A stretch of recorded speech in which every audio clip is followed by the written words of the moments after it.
baax a baax ak suñuy téléspectateurs yi télé un plateau très masculin. Voilà. Il faut le dire. Non déplaise à certains, l'image de El Hadji Malick, mais bon, on va se contenter de ça. Voilà. Et le réveil a été difficile pour moi. Pour ma jóg ci lal bi xalaat ni Cheikh mooy présenté rek métti woon. Tu vas supporter, hein. C'est pas encore fini en plus. C'est pas encore fini. Pour manger du poulet. Voilà. Ouais, il aime les poulets mais taille du poulet amul de ça. On nous a déplumé là. On nous a déplumé là. Charles du lekk yàpp bu xonq. Viande blanche. Viande de volaille surtout ginaar gu ñu roof yooyu lakk ko da koo bëgg. Taay moom dibiteri yi amatuñu ginaar. ñoom pigeon bi ñoom pigeon yooyu da koo bëgg. C'est bien, merci Malick. Bon Charles, on va parler d'un sujet qui fait moins rire quand même. Pas du tout rire muy jigéen ñi nga xam ne jamono ji nemmeeku nañ leen di faat fii ci réew mi yu bari na lool. Bés boo yeewoo dégg ni faat nañu xale bu jigéen faat nañu soxna faat nañu rakk faat nañu yaay faat nañu doom lan nañu def ba yegg si fii. axe du mal bi dafa mel ni fi mu ne ci jigéen ñi la jëm di rey rek di siif. doy na waar c'est vrai question bi nga ko posé ak lu nga xamante ne depuis janvier daaw ak daaw tigi mais surtout bu ñu xoolee cette année depuis janvier lu ñuy wax ni jar na nit ñi taxaw liggéey si xalaat si bu baax a baax parce que feneen aussi constat boobu tam nañ ko def du Sénégal rek c'est benn constat boo xamante ni dañ ko def depuis 2017 si dëkk yu bëri tubaab yi ñoom ñu dem ba commencé xool sax si yan jamono lay gën a am doole toutes les classes sociales confondues lay touché ak dëkk yu bëri bu ñu demee ñoom ba si biir ba ñu xool ñoom ñu gis am na ay moments yoo xamante ni si day crise bi surtout avec la Covid bu mu ñëwee ñoom ñu xool si période été maanaam ak période rentrée en septembre c'est les crises yi gën a bëri parce que xëy na jigéen yi dañuy bëgg a fase wala dañuy am problème ak seen famille boo ñëwee nag dans le cadre boo xamante ni mooy suñu cadre jàngat boobu amul ba léegi amul si étude boo xamante ne def nañ ko pour ne pourquoi féminicide yi bëri pourquoi nit ñi di gën a reyante mais boo toogee waxtaan par contre ak psychologue yi ak ñoo xamante ne ñoom ñooy enquête muy policiers yi di nga am ay éléments yu intéressant trop parce que boo demee ba si biir bu ñu la waxee par exemple si wàllu psychologue yi bu ñu la nee que contrôle maanaam désir obsessif de contrôle maanaam nit ki dafay day foog nekk moo la yaa ko moo la moom. moo la voilà kilifteefam lu demee noonu. ba pare nag si gannaaw loolu mu tam doon ay manque de confiance en soi ba nga xamante ne affaire bi day commencer di dem ba mu am ay étapes léegi nag si ay étapes lay jaar balaa ñu àgg si loo moom mooy planification ba si meurtre bi qui parfois même assassinat la parce que bu doon planification ça devient un assassinat loolu tam dafay indi situation de crise boo xamante ni c'est une situation de crise des valeurs situation de crise sociale situation de crise économique situation de crise financière ak impuissance comment dire l'impuissance tey bu ñu koy waxuñu puissance ci wàllu physique rek mais cette impuissance psychologique à pouvoir gérer gérer sa bopp d'abord balaa ngay gérer couple c'est d'abord savoir gérer sa bopp te loolu yëpp ce sont des discussions yoo xamante ne duñ ko faral am te du nekk ci biir formation bu ñuy former nit ki mooy mu nekk jaar ci école ga wala mu jaar ci université ba doon koo xamante ne lu muy doon dafa am lu ñuy dugal ci moom ba mu foog ne que tout est obsèque donc pouvoir en fait cette obsession se transforme en pouvoir donc maanaam nit ki day dem ba foog ne qu'au début il est dans un cadre de protection lu muy wax bu bëri jigéen da nga koy protéger mais day dem ba protection bi nekk oppression donc de transformation bi day kii de plus en plus nag xuloo yi di am saaga yi di bëri wax yi di bëri de plus en plus koo xamante ne contrôle bi mu ngi wàññeeku maanaam son pouvoir mu ngi wàññeeku loolu mooy indi après ñu àgg ci ay situation extrême te manque de contrôle boo xoolee kër fan moo gën a sûr bu dul sa kër fan moo gën a sûr bu dul sa kër moo gën a sûr te souvent foofu lay xewee donc pourquoi loolu di fa xew mais parce que le contrôle n'est pas là te yow boo meree nit bu meree nekk ci ba nekkatul c'est là que l'extrême peut arriver te extrême bi bu arriver terrible arrive l'assassinat et pourtant soo xoolee ba ci biir lu ci ëpp c'est le sexe qui est mais la sexualité qui est derrière parce que souvent mën na nekk diggante jëkkër ak jabar mën na nekk tamit ñoo xamee ni dañuy entretenir juste une relation amoureuse ngeen dem dara xew ci biir jalousie dugg ci biir wala comme cas bi amoon xaw ma benn université fii benn xale boo xamee ni dafa ëmb mu bëgg ko yàqaloo biiram mu bañ mu faat ko mais loolu quand même foog ñu jóg ci tamit xool pourquoi est-ce que motif yooyu di tax góor ñi di rey jigéen ñi. De l'amour au crime, ça, mais vraiment c'est extraordinaire ce qui se passe.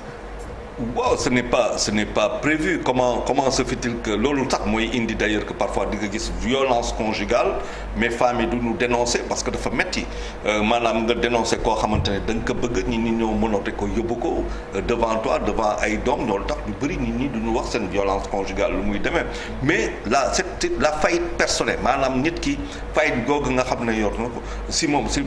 koy indil si situation googu loolu dafay day dugg si biir sa formation. Formation du physique rek y a une formation aussi psychologique boo xamante ne accompagnement nit ki yan Sénégalais yan nit lu ñuy yar alors tey bu ñu toogee si jamono boo xamante ne atam moo am la révolution digitale qui est là où on se rend compte de plus en plus que dafay participer si loo xamante ne est-ce que moom moo tax nit ñi di séparer wala nit ñi li ñuy def te muy feeñ ci kaw mooy tax ba nga demee ba nga xamante ne sa téléphone portable sa jigéen du ko sa soxna du ko laal wala yow sa maanaam soxna bi du nangul jëkkër bi ko et pourtant ils se sont mariés pour le meilleur et le pire loolu ñu waxante comment se fait-il que mën nañ tàkk te kenn mën a xool sa portable keneen kii est-ce que loolu propriété googu demande c'est un téléphone bi donc il y a des questions qui se posent mais lu ñu mën a gën a jàpp mooy que mu ngi mel na loo xamante ne benn psychologue moo ko wax boo jëlee ñaari xeer nga teg ko fii boo ñëwoon ay centaines de ay siècles après boo ñëwee deux rochers tu trouveras des cailloux parce que érosion dafa am donc l'érosion dans un couple il y a l'érosion. Okay. Le phénomène de l'érosion. Mais Charles, est-ce que les hommes sont malades? Bon, pas les hommes, mais des hommes parmi les hommes. Parce que am na yenn actes yoo xam ne ni. mais moi je suis man suma gis-gis mooy que nous les hommes sénégalais nous sommes malades. kooku man suma gis-gis parce que dafa am loo xamante ne pour man dafa boo ko teelul loo xam te boo ko teelul satisfaire. boo ko teelul la xam teeloo ko satisfaire boo ko war a découvrir da lay poser problème. mais naka nga koy xamee naka nga koy xamee pour faju déjà. parce que d'abord première chose mooy la puissance elle n'est pas forcément c'est vrai que y a la puissance physique loo xam ne moom la ñuy xaar si góor mais y a la puissance intellectuelle daal la puissance psychologique dafa doon loo xam te dañ koy tabax si nit ki te loolu si biir kër ga lay commencer nit ki da nga koy tabax teel ko gis teel ko xam lu ngay dugal si biir parce que bu mu mel nga sàkku nga am loo siy dugal et puis après arrive loo xamante ni ce que tu ne dois pas faire fii dañ lay wax loo warul def duñ la wax loo xamante ni da nga ko war a découvrir ba yow nga xam loo xamante ni yoon daf la ko tere parce que tout ce que la loi ne t'interdit pas tu te l'autorises donc ñun dañu am benn objection de conscience boo xamante ne daf fi nekk alors que la perversion est derrière donc nit ñi dañuy toog ñu lay wax loo warul def mais kenn waxul loo xamante ne yoon ba nga war a jël pour que yow nga mën a tirer sa expérience bopp problème de libido fii quand on parle par exemple dañu waxante quand on parle de sexe mais la première chose nit ñi dañ la koy ne wax dañ koy ëmb c'est tabou mais donc consommation aussi drogue alcool yooyu yëpp aussi bokk na ci lu nga xamante ni des fois day indi lu mel noonu mu mel ni nit ñi dañuy def recours di tux yamba wala di jël yenn drogue yi pour fàtte les problèmes de la vie mooy finalement voilà benn jour ñu déjanté mais xam nga loolu dafa war a étayer da nga ko war a étayer si ay études loolu tax ma ne la ñun defaguñu étude tubaab yi ñoom ñu ngi xool phénomène bi effectivement mu ngi gën a am maanaa ñoom ñu ngi koy xool ñun dañu war a toog di étudier quand on va ba nga xamante ne à l'étranger dégg nañ souvent ay sénégalais souvent day xew à l'étranger fii mu xew ñu dem xool ñooñu est-ce que déjà dañuy consommer drogue est-ce que déjà bon ñu def étude ñu xool yan tranche d'âge la ñu xool mariage bi ba fan la dem il y a loo xamante ne c'est une rupture boo xamante ne day intervenir ci nit ki parce que il y a un affaissement social il y a un affaissement personnel pourquoi ñu arriver ci kaw loolu kooku ça relève de la sociologie mais problème yi ñu gis fi yëpp jigéen ñi ñu rey ñi yëpp on n'a pas parlé de problème de drogue souvent ay couple la yoo xamee ni dañuy ñëw c'est que man foofu laa doon bëgg a rebondir li nga wax ni les hommes sont malades man dama koy yaatal dama ci yokk c'est la société qui est malade parce que dañu amoon ay kuréel ay pàcc yoo xam ni seen cër moo doon tabax nit pour mu nite parce que mën nga nekk nit ñun ñëpp ay nit lañu mais li ñuy xaar ci yow mooy nite mais nite boobu moo tum ranki ci réew mi te ci prêche yi ci église yi maanaam les hommes religieux ñi ngi koy wax te dañ leen a déggul kenn ñi ngi leen tànkamlu même ñoom Youssou Ndour woy nañ ko ci morceau bi mu woy ci violence yi ñuy def jigéen bàyyi leen dóor jigéen affaire yooyu mais nit ñi ñi ngi koy wax mais kenn da leen déglugul xam nga lu tax dégluwuñ leen parce que tout simplement dafa am ay pàcc yoo xam ni loolu moo leen taxoon jóg ñooñu ñoo fayit ci daara yi léegi da nga fay dem boo koy dégg fa la ëppee te loolu kenn contrôlé wu ko boo demee ci école yi nga xam ni école da doon tabax nit mu nite fa la ëppee nga dem ci même ba ci fii di nit ñi di duggee néegu góor muy ci lël yeeg yépp donc je pense que comme li nga wax delluwaat ci famille yi ñu tabax ñu nite mais bu fekkee violence bi ci famille bi la njëkkee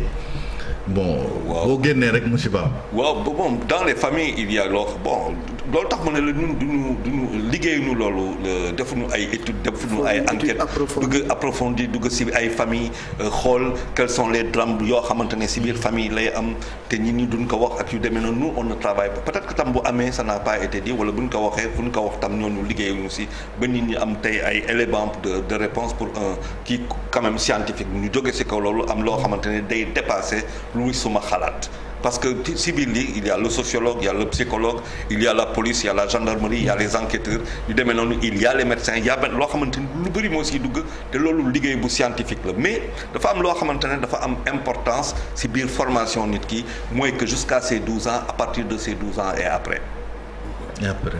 à partir de ces 12 ans mooy que foofu dafa am à partir de 12 ans et après il y a des hormones qui commencent à intervenir mu nekk ci jigéen ñi wala mu nekk ci góor yi dafa am loo xamante ne da koy dundal léegi la ñuy dugg ci loo xamante ne nag foofu la waxtaan war a am foofu lañ commencé war a tabax nit ki ba pare am lu muy duggal ci moom ak loo xamante ne dafa am solo muy dans la psychologie parce que nit ki pulsion mun na ko am mais mun na ko refouler pulsion mun na am mun na ko freiner pulsion mun na am mu bañ ko téye alors boo demee si yeneen dëkk yi par exemple dëkk tubaab yi da ngay dem chaque fois da ngay boo seetaanee seen film sax il est allé voir le psychologue dañuy am psychologue fii boo wax psychologue daanaka dañu ne kii daa dof c'est-à-dire xamuñu sax loolu moom le rôle important d'un psychologue dans la vie d'un individu, le rôle important d'un psychologue dans une société, dans une entreprise. Parce que même au niveau des ressources humaines, c'est de la haute psychologie loo xamante ne dañ koy def pour mën a jël si nit ki tirer le maximum. Parce que nit ki day taxaw tous les jours day jóg. mais lu ko tax a jóg est-ce que c'est mécanique seulement wala il y a une volonté boo xamante ne affirmée qui relève de sa psychologie. te loolu dafa doon am na leneen Charles aussi parce que en général vie de couple bu ñu demee ba egg ci assassinat am na lu ko jiitu. lu nga xamante ni nii xëy na dañ ko bayal ba mu egg ci extrême boobu. parce que couple bu nga xam ni tout le temps tojante bopp saagante ak xeex bu dul jeex ñuy bàyyi. fiiraange gu metti ñuy bàyyi muy dem ba egg ci lii. aussi dafa mel ni société bi am na fayit. waaw dafa am fayit mais nit ki dala koy wan tout le temps. par exemple koo xamante ne day passer son temps di wax si lu bon si soxnaam bu mu fase. te kooku nekku fi muy wax lu bon yow bi nekk jabaram na nga xalaat que yow damay mën na ko wax dafa am ce sentiment de possession mooy que par exemple nit koo xamante ne day jël ay cadeau di la ko jox yooyu yëpp ay études la yoo xamante ne nit ñi dañ ko def di la couvrir ay cadeau pourquoi mu lay couvrir bés bu nekk ay cadeau mais plus mu lay jox ay cadeau plus mu lay priver de ta liberté mooy maanaam booy génn chauffeur bi moo lay yóbbu chauffeur bi da lay toog di la xaar mais loolu yëpp c'est un manque de c'est-à-dire damay contrôler sa vie kooku manque de confiance par rapport ak man la donc le manque de confiance par rapport à nit ki assez souvent et de ce côté-là bu ñu xoolee ñun suñu société fu mu toll fu mu dem ni le manque de confiance en nous mooy indi manque de prise de décision manque de responsabilité te loolu dafa doon lu doy waar yërmande daal dafa ne moo commencé jeex peut-être pour jaarale non vite fait moi aussi j'ai une question voilà mooy le côté tabou bi ngay wax est-ce que mën nañ imputer cause yi ci li nga xamante ne moom mooy le voile qui sépare justement les parents et les enfants c'est une période d'adolescence justement jamono jooju noonu est-ce que il faut qu'on franchisse cette limite là parents yi gën a am sañ-sañu toog wax ak seen i doom à un certain âge ci lu jëm ci wàllu seen sexualité être ouvert dans ce genre de sujet et comment par contre imposer ce genre de doxalin boobu noonu naka la ñu ko mën a imposer ci benn société boo xamante ne quand même elle tient à ses valeurs. mais la première chose parent bi war na xalaat que il a eu 15 ans. c'est aussi simple que ça. La première chose, ça veut dire c'est le mensonge social, c'est-à-dire mensonge boobu ñu érigé ko en valeur sociale. Mais le parent a eu 15 ans. Est-ce qu'il avait une copine à 15 ans? Lan moo doon sa vie à 15 ans. À 17 ans, à 18 ans, à 18 ans nga bëgg ñëw bu yow tam nga loolu tax mu ne ce désir obsessionnel, ce désir obsessif de contrôle yow tam nga bëgg ñëw sa famille mes enfants nii ak nii la ñuy def fàtte que yow da nga fa jaar donc finalement c'est nit ki lu ñu koy tabaxee. nit ki lu ñu koy tabaxee dans sa maanaam physiquement parce que physiquement dafay sport c'est pas pour rien ngay dem sport à l'école ak tout ça parce que dafa am loo xamante ne day tabax si yow ba pare mu indil la beneen mentalité est-ce que parce que da ngay sport war nga tricher pour wala jël ay anabolisant ak yu demee noonu c'est la même chose pour la vie ça veut dire dana lay tabax donc les parents doivent quand même se rappeler qu'ils ont été adolescents. une yi nga xam ne mooy défilé fii dafa bari. Ça veut dire que lii nekkatul ay épiphénomène ça devient récurrent donc c'est un problème mais naka la ñu ko war a solutionner ak ñan ñoo parce que ay féministes yi la ñuy gis souvent ñuy yooxu di taper du poing sur la table mais est-ce que ça suffit comment éradiquer ce fléau? Loolu il faut d'abord une enquête. Il faut d'abord une enquête pour situer pourquoi cette faillite personnelle parce que ku rey da nga faillir. Une faillite personnelle. ku rey da nga faillir d'abord yow c'est une faillite. Voilà donc il faut que ñu def benn étude ñu xool est-ce que nit ñi ay drogué la ñu ban âge ban ak yu demee noonu et une étude ñu sooraale woote ñëpp ñoo xamante ne mooy seen xam-xam si loolu ñu toog ñu def ko ak ay échantillonnage dem si biir région yi xool pour est-ce que si Dakar si ville yi la gën a am wala si village yi la gën a am et à partir de ça ñu xool aussi nature éducation yi xool lu bëri dafa c'est quand même un travail scientifique et c'est partant de ça qu'on peut venir approche holistique. Voilà, approche holistique pour mën a décider. valeur yoo xam ne bu génnee ci nit rek moom mala ñoo yam te loolu ñun moom lañ ñu yare moom lañ la yare moom lañ la yare attention sauf que Malaga du assassiner Malaga dafay rey pour lekk mais pas pour le plaisir mais boo amatul il n'a pas conscience de ce qu'il fait boo amatul kersa amuloo looy jom amuloo looy rus amuloo looy ragal musiba moom mooy am te loolu moo bari ak voilà merci pour ce jàngat très instructif dañuy dem léegi ci invité bi